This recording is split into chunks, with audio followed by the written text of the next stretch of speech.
Hey, what's up, guys? Welcome back to the Slipstream, where we talk everything about motorsport and racing. Today, we're getting into the Qatar Grand Prix. I'm Ash, I'm Trey. I'm Sachin. and let's break it down because this one was exciting.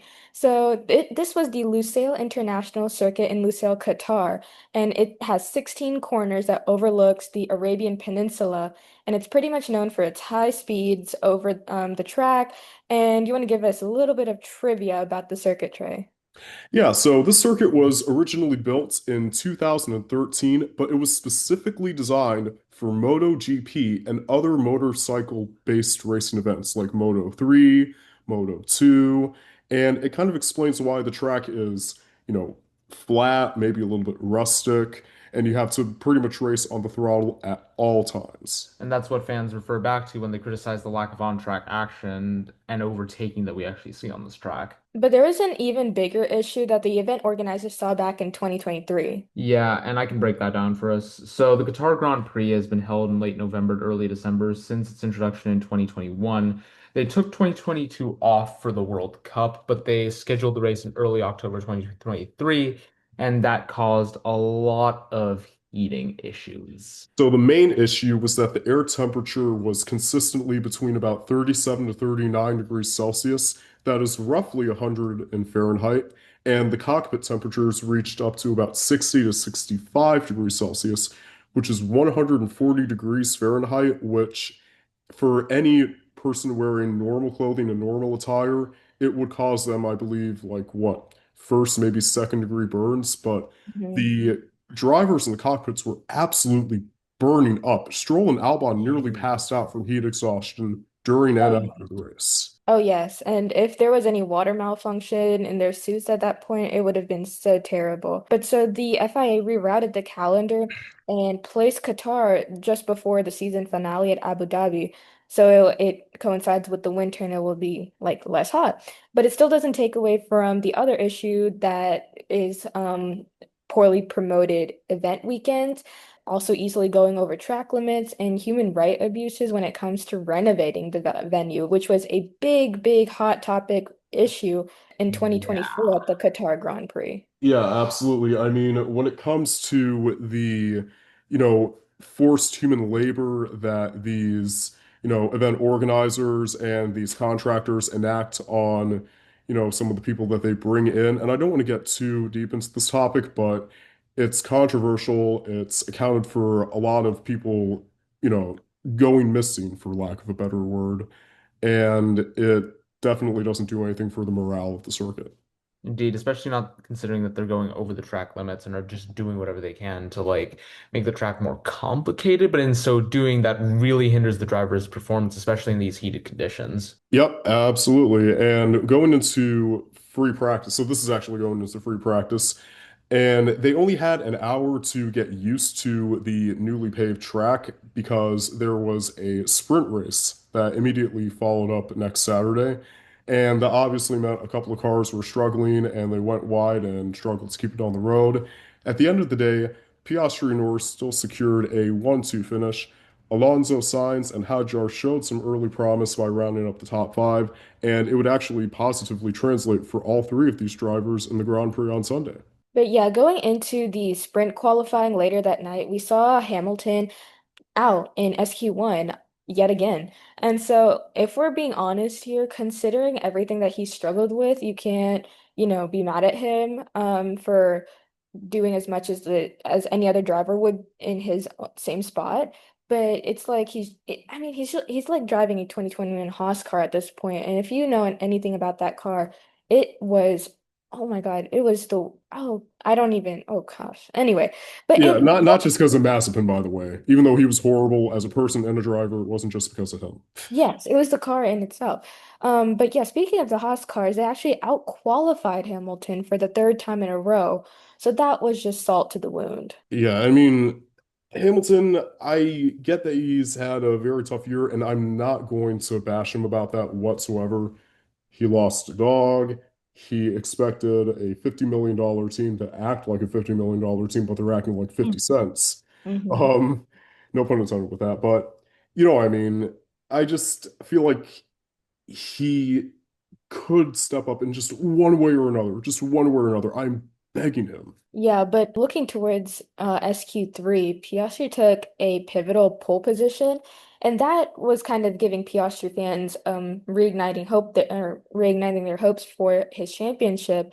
But not to take that away from Yuki Tsunoda, lining up fifth at a track that is this unpredictable is a impressive feat in my opinion, and he definitely deserves the praise for it. And I don't, he may not deserve the seat, according to some fans, but I think I'm pretty sad to lose Sonoda next year. Yeah, that Yeah, is same really sad. here. And that's something we're going to cover at the next special report when we talk about Abu Dhabi. But he did lose his seat. We did hear a bunch of rumors that were confirmed earlier on, just weren't announced, that Hadjar would be replacing Yuki Tsunoda for the 2026 season in the second Red Bull seat. Meanwhile, Arvid Lindblad, as we had covered back in September, I believe, would be taking the second V-Carb seat and become the new youngest driver on the grid at just 18 and a half years old. Yes, he's gonna be the only new rookie next year. And I've been following with his F2 season, and he's been performing very consistently. Not to mention, he's also going to be the only brown driver on the grid next year. And that just any type of diversity or representation is great on the grid. Yeah, I Wait, very much agree. I thought, isn't Hadjar kind of wrong because he's French Algerian?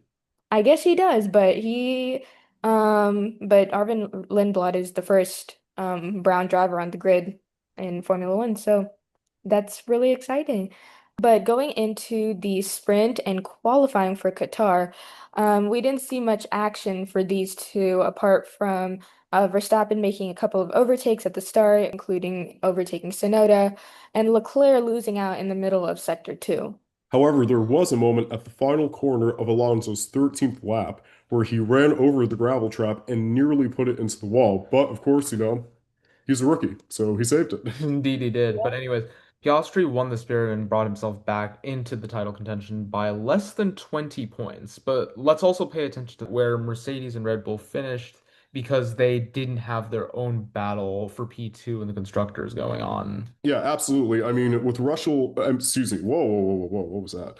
Russell finished in the top three, and Verstappen finished in fourth place, but Tsunoda dropped down to sixth place, and Antonelli did manage to finish in eighth place. So again, very close battle between Mercedes and Red Bull for second place in the constructors, but on one end you have one person carrying the team, and on the other end you have two drivers consistently performing for the other team. So who do you think's gonna win? Again, it just depends on the performance. You can have a really good qualifying and do what Lando does and bottle it. And, it just depends on those small little tiny things that come in these types of performances. But going into the qualifiers for this race, Hamilton found himself out in Q1 again, devastating. And this time he was out qualified by both Sauber cars.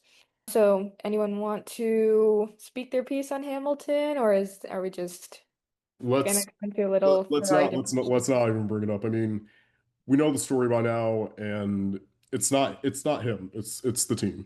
I It's do kind of agree. kind of him, It kind of is him, but Yeah, mostly the let's purely the let's team. team. constantly bash him. I mean, he doesn't deserve all of that. I mean, he may be stoic in his interviews, but I mean, given the fact that he has a lot of life circumstances going on, I think it's best to just kind of leave him be. Because I mean, a lot of the stuff I think is just factors out of his control anyway. Yeah, I don't think anyone, no fan would ever blame Hamilton for underperforming because it's so clearly Ferrari. And we've seen the Ferrari team really mess with Charles Leclerc all these years and Carlos Sainz and really not, respect the great drivers that they are. But on the topic of these interesting stories, development with Pierre Gasly, he actually found himself in Q3 for the Grand Prix weekend. And that was the third time in a row. And even though Alpine is sure to be dead last in the championship, it's still great to see Gasly extract whatever he can out of a car like this. Absolutely. I mean, two things about him. One, they don't call him the gas man for no reason. And two, that is a reason why you can't discount any of his past performances, including his legendary 2021 run. Speaking of which, let us know down in the comment section if you want more Flashpoint stories, because I did get the idea that we could talk about Pierre Gasly, who was probably, in my opinion, the most underrated midfield driver in current Formula One history. And I don't think that's a controversial opinion either. I do agree with that. But yeah, Piastri, going back to this race, he lines up on pole position with his teammate in second, but Verstappen lines up in third. And that's just kind of the villain standing behind you this whole time. Yeah. It's like that one, you know that one GIF on Instagram where it's, I believe, Freddy Fazbear covering the mouths of two of his victims. Yes, I have Somebody seen that, but it's put just Verstappen's Verstappen. face and Uh, Piastri and Norris being the two victims, and Yes, I you think could that not be was farther from the truth. oh, absolutely. I think that's my that favorite and funniest meme of the 2025 season, especially with the Grand or with the championship. That was the funniest thing to come out of this year's season. Yeah, bro. Racing humor is just so funny in general. Most of it, I naturally. definitely agree, especially when it comes to Ferrari depression memes. Oh boy, they get so creative. Oh No, man. remember the Ferrari Spinala meme? Not exactly. Oh my gosh, Spinala. Okay, so that is like F1 brain rot. Which I'll explain. I guess we could explain that later on when we're doing, I don't know, some kind of like joke episode about memes and stuff in Oh, journalism I have world. so many of those saved, so I cannot wait for that Yeah, I one. probably Yeah. should see F1 and something. Family Guy, F1 and Family Guy go together like peanut butter and jelly. Oh, I just want to absolutely. talk to him. I just want to talk to Okay, him. man. Okay, but Yeah. Sachin, how about that Qatar Grand Prix? Absolutely. So the Qatar Grand Prix got off to a clean start with Hamilton gaining three positions in the first sector and Verstappen overtaking Norris for P2 in typical Verstappen faction. Yay. Which meant that the championship, I'm just a big Verstappen fan, but anyway, which meant the championship looked like it would go on to the season finale at that point. Yeah, but then Gasly and Hulkenberg made contact. Oh God. And it was at Oh the no. first corner of lap seven. And so the German driver found himself out of the race and just spread a whole bunch of gravel onto the track. So you know And what that means. yeah, you know what that means? It means a safety car. So everybody, and I mean literally everybody, pulled in except for the McLaren drivers. And my God, did it cost them? Oh yeah, Big it time. was 17 drivers pulling into the pit lane at the same time. And oh my gosh, we saw a couple of yellow flag infringements on Albon, Stroll, and Bortoleto, who all seem to be the main culprits of these infringements. Yeah, definitely a trend I've noticed, for lack of a better word, throughout the season is that these three drivers in specifics get either punished or look like they're going to get punished for infringing even the smallest of rules in this new rule book. And when push comes to shove, for the most part, they don't get punished for these incidents. And what does it say about how justified a lot of the penalties have been this season? I just think that they've really been cracking down on penalties this season, as I was mentioning earlier. Um, and so these, I don't know, these penalties just don't seem justified in all contexts. Some of them are definitely there for a reason, but even the commentators were saying I can't remember if it was the Qatar Grand Prix or Abu Dhabi, but they were actually also concerned by the amount of penalties the FIA were dealing out to these midfield drivers, and Coulthard made a specific comment about it too, which that caught my attention. I was like, yes, I do agree that it's getting a bit excessive, especially so late in the season. I think, in my personal opinion, I've been like keeping up meticulously with all of the penalties. And even though it looks like they did handle out a lot out on paper, they just discussed all of the fair warnings and, like the investigations. So in reality, they didn't hand out as many penalties as they said they were. And that's why I feel like the FIA is, at this point, kind of, all bark and no bite. Interesting. Mm. But yeah, you can see that Behrman did get investigated for unsafe conditions in the car.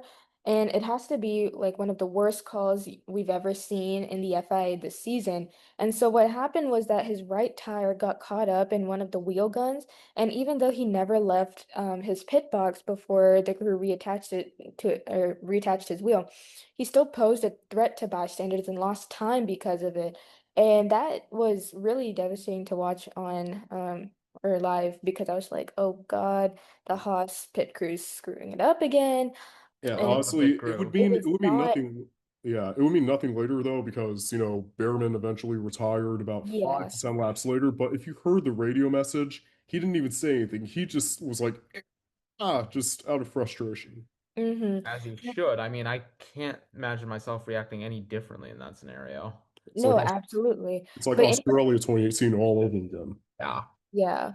But in regard to the Verstappen Piastri Norris battle for the win, the McLaren's making a last minute pit stop put Piastri in second and Norris in fifth, and it was just a botched strategy overall. And Norris was even more compromised because he had to overtake Antonelli and Sainz in the span of 10 laps from 10 seconds behind, which was great driving on his part, but again, botched strategy because they should have just taken the pit stop when they could. Not to mention Hadjar's penultimate lap puncture looked like it would bring out the safety car, but the trio raced until the very end, and Verstappen, again, Verstappen fashion, he won this round. Yeah, but I do just have one word to say to McLaren, and that is why. It's You papaya had rules. you had the yeah. Papaya rules my foot. You had the strategy in your hands. You were clear by almost 10 seconds on lap 8. So that means Hmm. you could have made the early pit stop, gotten the advantage from then on out, and you could have taken on a pretty solid 1-2 and wrapped up the championship around early, but I guess you just want to add the entertainment value. And I know that Zach Brown took accountability for his mistake, but it's almost unforgivable. It definitely is. And Hmm. I think in this, for McLaren's strategy, Ferrari's engineers definitely came over to the McLaren garage and messed something up and, or just, initiated their own strategy. Yeah. So Ricky Adami, McLaren was, McLaren he's was really inhabiting Ferrari's strategy for this race. And oof, this um, this is my like wacky theory. Ricky yeah. Adami and his family are a Nepo family. So Ricky Adami hired his kids to infiltrate Hmm. the Hmm. McLaren pit garage Hmm. and botch the strategy. We are checking. This is Ricky Jr. We are checking. That's entirely plausible. But yeah, But we had to call out the disastrous strategy by McLaren, and they could have given the Piastri 1-2 finish in their hands with 15 laps ago, but like totally sabotaged themselves and handed over a win to Verstappen with just a 12-point deficit for the title by the season finale in Abu Dhabi. Absolutely. But one more thing that we do need to cover, and this is a more serious topic, so if we could hmm just get your attention for a second. hmm Kimi Antonelli and Lando Norris did, I don't want to say they came together, but there was an incident where Antonelli couldn't control his car. Norris took the opportunity, passed him up, and that's what kept him in such close contention for the title. Yes, And so the issue Antonelli received death threats Yeah, so because of the this. issue was that Oh man. Antonelli had really good pace and he was doing a great job of keeping Norris at bay, but I there was a bit of an oversteer from Antonelli, and I guess that just comes from pressure, Anyone can choke up in that situation, and especially a rookie like Antonelli.